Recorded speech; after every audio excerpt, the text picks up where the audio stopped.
warahmatullahi wabarakatuh. Waalaikumsalam. Apa kabar semuanya? Alhamdulillah. Luar biasa. Allah Akbar. Nah, selamat berjumpa kembali di kelas terakhir kita di kelas bahasa Indonesia. Masuk ya?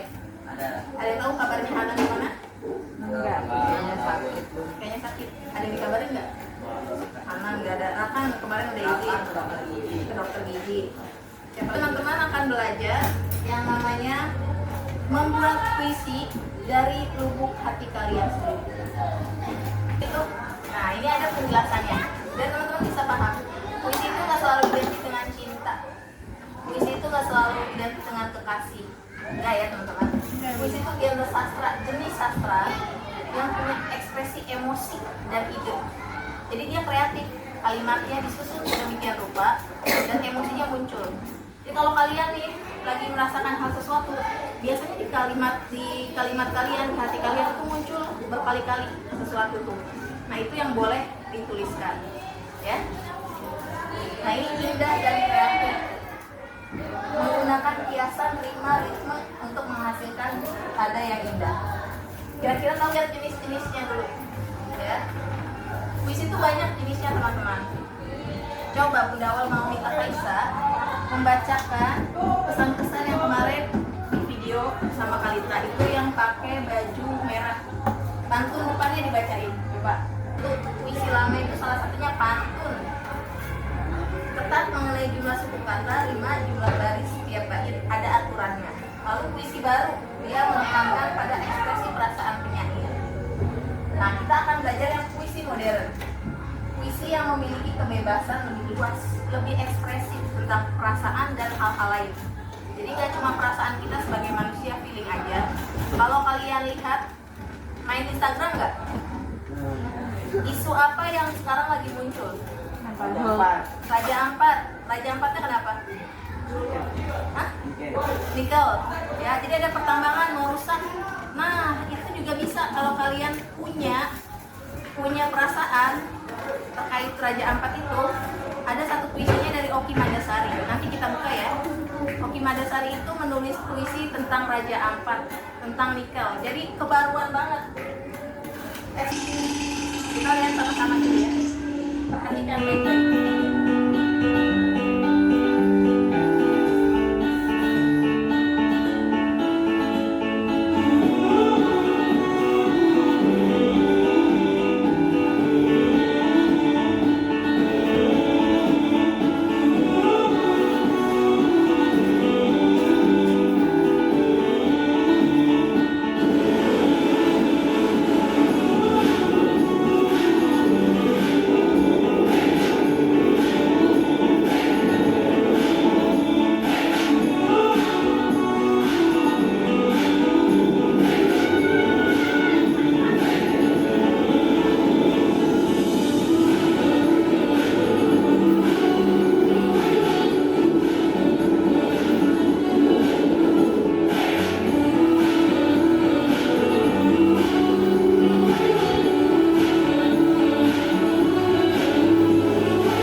We're transitioning to flat, but Banyak pantai. Banyak pantai. Terus apa lagi? Bukit. Bukit. Apalagi yang khas? Sawah.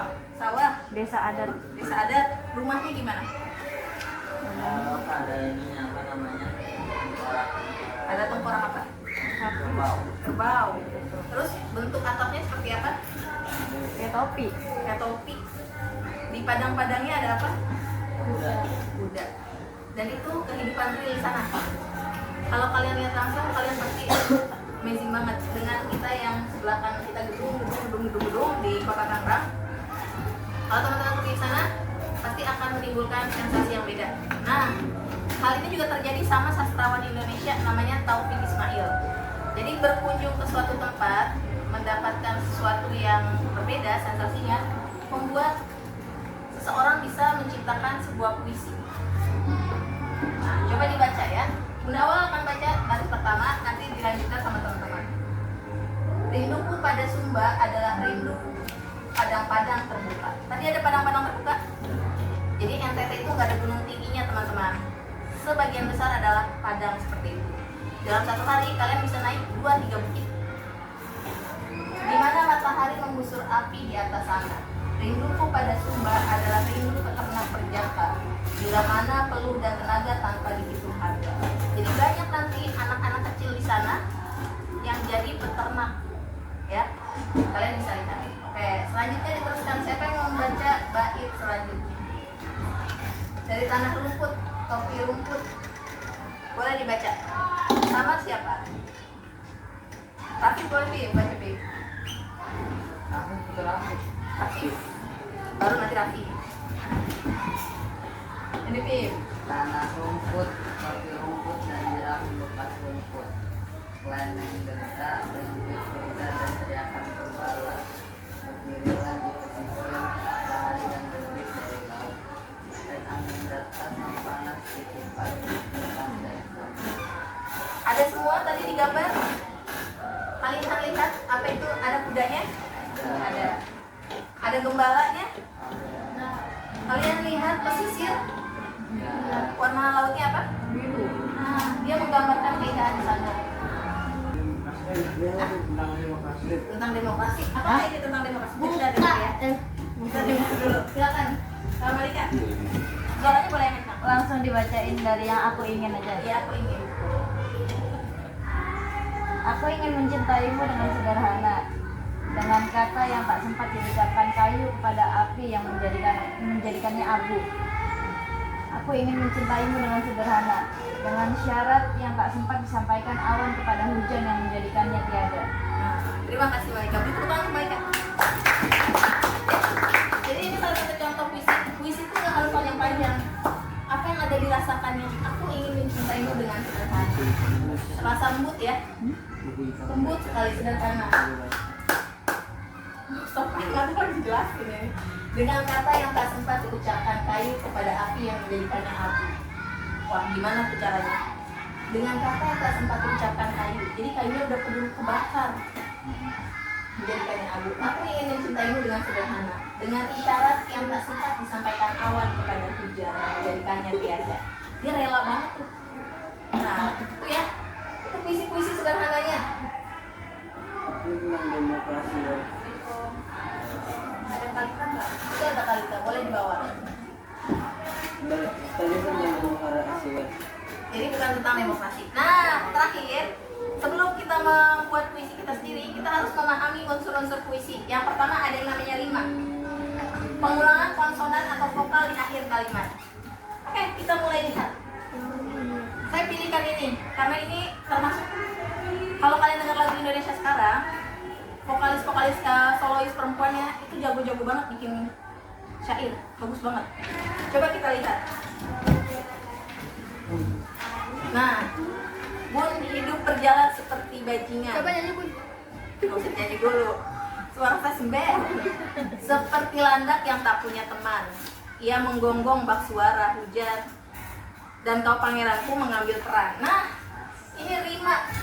Unsur konsonan atau vokal di akhir kalimatnya sama peran. Nah, lanjut ya. Irama, bunyi dalam puisinya berulang. Coba kita lihat selanjutnya. Bun, kalau saat hancur ku disayang, apalagi saat ku jadi juara. Saat tak tahu arah, kau di sana. Menjadi gagah saat ku tak bisa. Nah, itu belakangnya sama lagi? Sama berulang. Selanjutnya punya. Ini kebanyakan nonton. Apakah hidup itu menggonggong seperti suara hujan? Nah, itu namanya kalimat yang majas. Bahasanya kiasan. Seolah-olah benda mati itu judulnya apa? Rinduku. Rindu. Tepuk tangan dong. Agak geli-geli. Gak apa-apa. Ayo. Rinduku. Semenjak ku lulusan mengejarmu, setelah terasa jenuh, raga terasa lesu. Ingin rasanya aku menanduk dari derasnya rasa rindu. Semoga kita kembali bertemu. Asik. Selanjutnya kita menunggu Fadlan, Ray, Lani, Marika, Alia, Alia, cie kangen Alia. apa? Lani, ayo. Kasihan kurang. Jadi judulnya yang menyesal. Fadlan. Kala itu aku termenung, memikirkan semua yang terlanjur terucap. Aku bertanya, aku bermonolog, berlebihankah aku? Kala itu aku diam, entah mengapa semua terasa janggal. Aku bertanya, aku bermonolog, berlebihankah aku? Pikiranku menerawang jauh, bak terlempar mesin waktu, menyisakan banyak tanya, hingga akhirnya sadarlah aku bahwa lidahku telah melukainya. Memang benar kata orang, lidah lebih tajam dari sebuah silet. Hingga akhirnya sadarlah aku.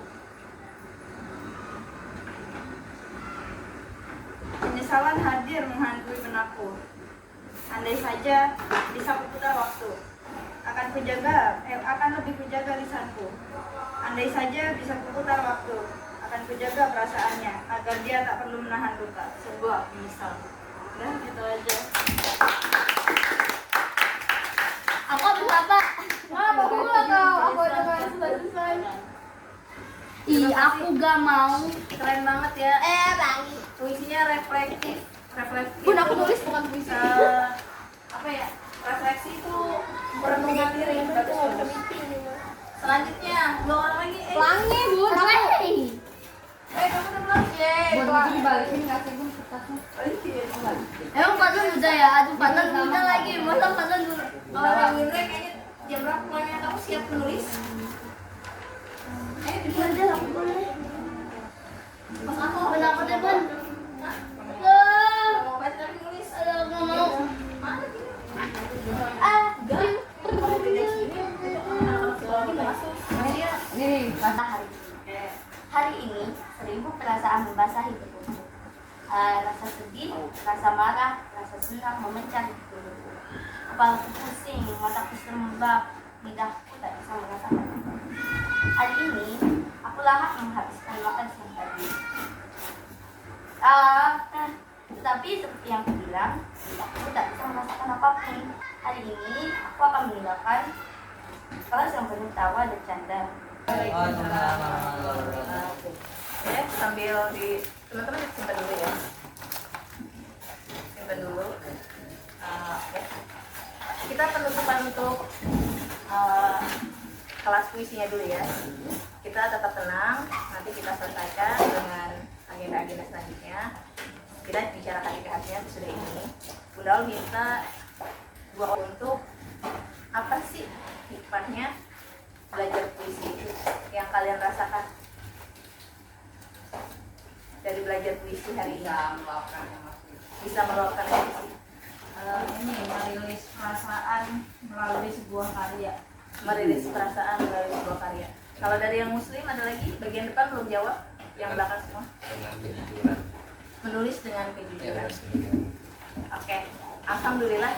Jadi sampai ya membuat puisi dengan mengungkapkan isi hati, akhirnya tadi membuat karya dengan hati ya Malika ya.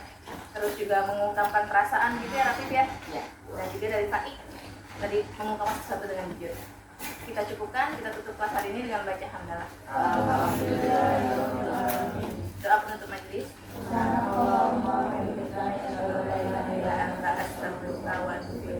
Doa keluar kelas. Bismillahirrahmanirrahim. Doa naik kendaraan darat. Subhanalladzi sakhkhara lana hadza wa ma kunna lahu muqrinin wa inna ila rabbina lamunqalibun. Mengucapkan salam. Assalamualaikum warahmatullahi wabarakatuh. Terima kasih semuanya. Tetap semangat. Semangat. Tepuk tangan.